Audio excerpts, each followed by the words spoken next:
Hello, and welcome to a very special session on travel in the Gulf region and India at the 2021 edition of the Gulf Travel Show. I'm Olivier Ponti, VP of Insights at ForwardKeys, the travel analytics company. We'll cover a lot of ground today, looking at the most resilient Middle Eastern destinations, reflecting on encouraging trends in Egypt, Qatar, and the UAE, and identifying best practices for a strong rebound of travel to and from the region. Joining me for the Q&A at the end of the presentation, we have our South Asia market expert, Ram Badrinathan, to discuss the role India plays in travel recovery in this part of the world. Ram will look at examples of the Maldives, India, and future trends well worth considering. Thanks, OP, for the introduction. I look forward to sharing my views on India and Maldives in the Q&A section. So let's start, but first, here's a little about ForwardKeys. Founded in 2010, we've pioneered the way forward for tourism organizations, hotels, and retailers keen to understand who's traveling where, when, and for how long. We've managed to share such information by having the most comprehensive ticketing data covering the globe, from online bookings to travel agencies and airlines. Equipped with historical data, future bookings and forecasts, planning for the future, even with a pandemic, can be simpler with daily updated data from yours truly, ForwardKeys. Visit our website, subscribe to our newsletter, or email us at webinar@forwardkeys.com to learn more. For today's analysis on the Middle East, we've used three key datasets: seat capacity, actual air tickets, and forward bookings. That means we'll look at trends from the supply and demand side, and we'll also look at different timeframes. I'd like to start by putting the performance of the Middle East in a global context. We can see on this map the status of air tickets issued for an international trip to take place in the first 6 months of 2021 compared with 2019, as we want to benchmark it with a normal year. The Middle East is performing slightly better than the world average, with issued tickets 77% behind against 82% behind worldwide. This is better than in the Asia Pacific and Europe, but not quite as good as in the Americas and Africa. Let's now zoom in on the most resilient destinations in the region. The top 5 destinations in volumes of tickets are the UAE, Qatar, Saudi Arabia, Egypt, and Bahrain. But when looking at the level of reactivation of travel, we can see that Egypt and Qatar top the list. Between January and March this year, international tickets to Egypt represented 41% of their 2019 levels, and in Qatar, they represented 33% of their 2019 levels. The case of Egypt is really interesting because it illustrates the importance of travel corridors and bilateral cooperation. We can see this very clearly when looking at travel flows from Russia to Egypt.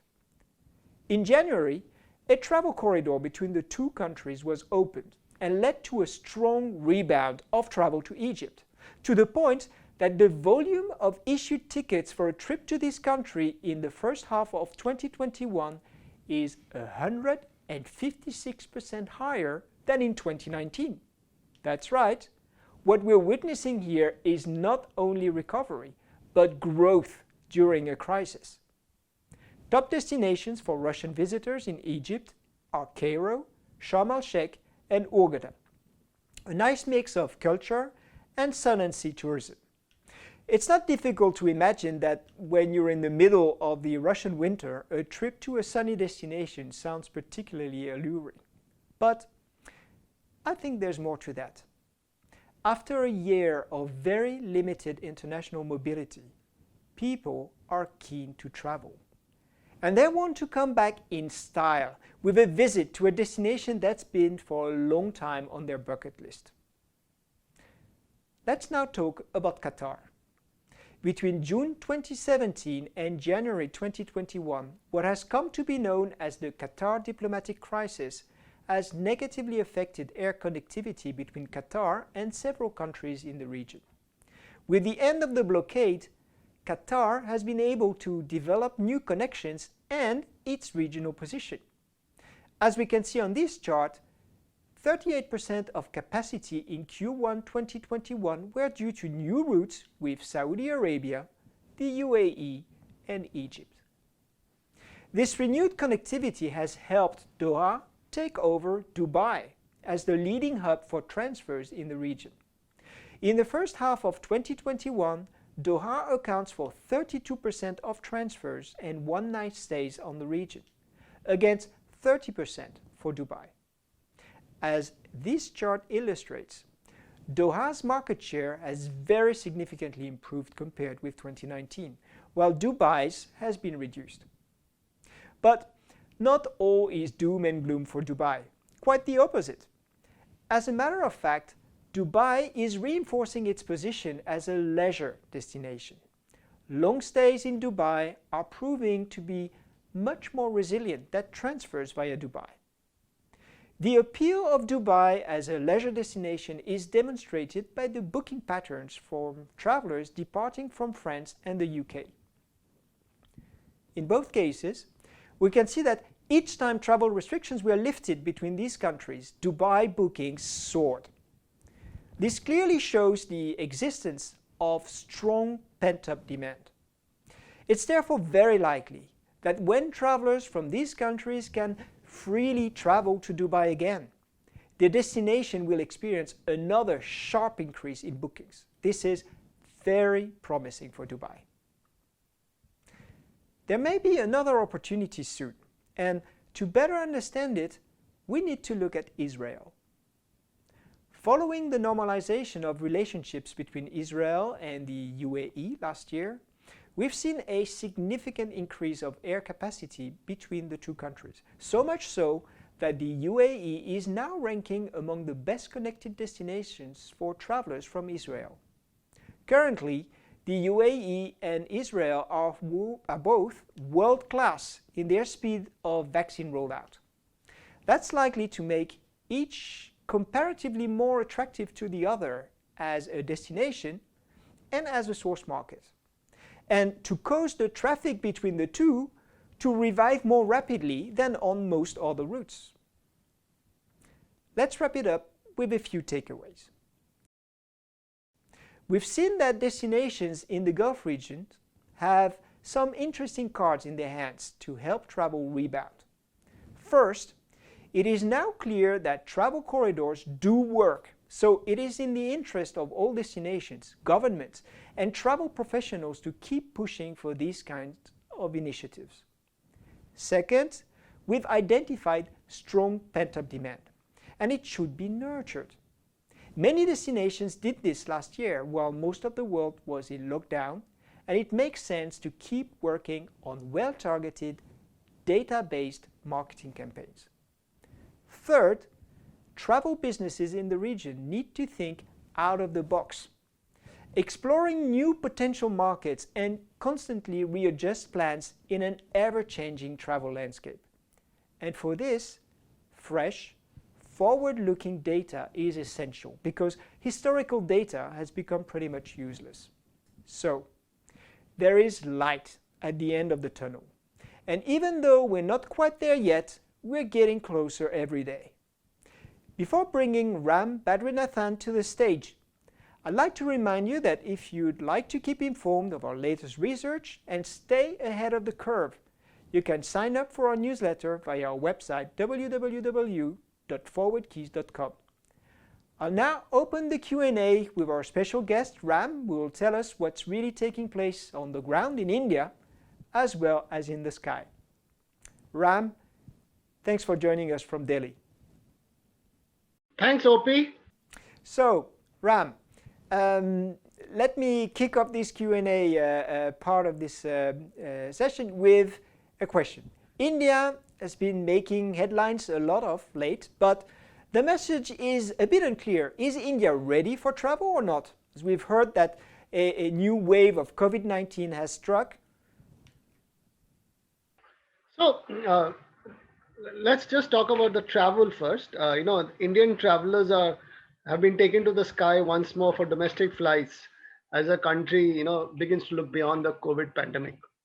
It started, the Indian government reopened the domestic flight operations in May 2020, and the recovery initially was bumpy, according to our latest figures. But following July, post July, the domestic travel has been on a steady upward trajectory. In fact, in the first week of March of 2021, domestic air travel had almost reached 84% the capacity of 2019. This is really in compared to 14% in April 2020. So that's where the domestic travel stands. Look, when looking at international travelers to India, do you think India can expect the same popularity from places like the UK, Australia, and the US post-pandemic? Or does the ForwardKeys data reveal things have changed due to the pandemic? So, so let's look at, like most countries in the market. Obviously, officially, the skies are the skies are shut. But the Indian government has uh, created almost 28 travel bubbles with 28 different countries. And despite the international flights being hampered by problems and travel restrictions around the globe, the capacity, the inbound capacity has almost reached 28%. At the end of February, has reached almost 28% of the pre-COVID levels. And the domestic, the international air travel capacity has reached almost a third, 34% of what the levels were in February 2020. So those are good signs. They have been steadily growing over the last thing, and so it is not, definitely it's not a zero sum game. So we have arrivals at 28% of pre-COVID and air capacity at 34% of pre-COVID.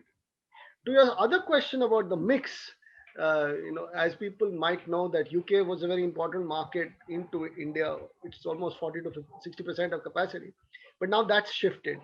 So the US has become today 60% of the travel into India. In fact, in fact 70 US inbound into India, that corridor is almost 76% of the levels seen in 2019. Canada is 47% of the levels. So North America is definitely a story that is a great story that is coming to India. UK, for obvious reasons that we all know, which is a very important market, has really come down, and that's overall the story of today. All right. So we've talked a lot about inbound tourism to India. I'd like to have a look at outbound tourism. What can you tell us about outbound travel from India? What does the future for travel to the Maldives or the UAE looks like, for example? Because both. So very, yeah. Please. So very interesting. Yeah, very interesting. You talk about these two markets. Maldives has been a clear star. If you look at overall Maldives data, some of their most popular countries were Europe, America, thing. But now the biggest inbound markets have suddenly, the Russians and Ukrainians and the Indians have been their star contributor. As you might know, Maldives has been somebody who really put in place a COVID strategy to not impact their tourism, and it has worked. And anecdotally, I know at least four people who have spent a month in Maldives.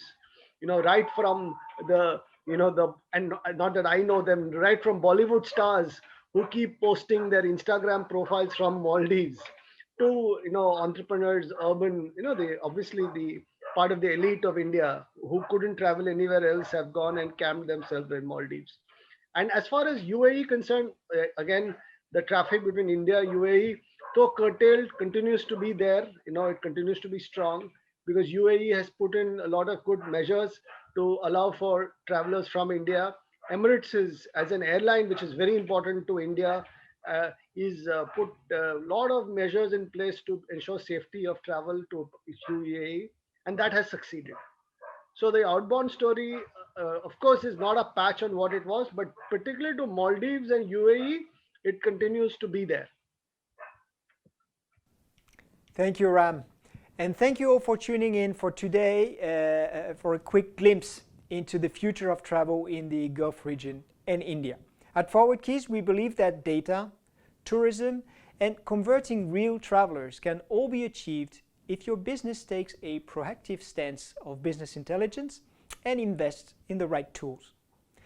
That's all from us today. You can reach out to me or Ram, or why not learn more about ForwardKeys and visit our virtual exhibitor stand. Bye for now. Thank you so much, OP, and thank you all. And thanks for being part of this.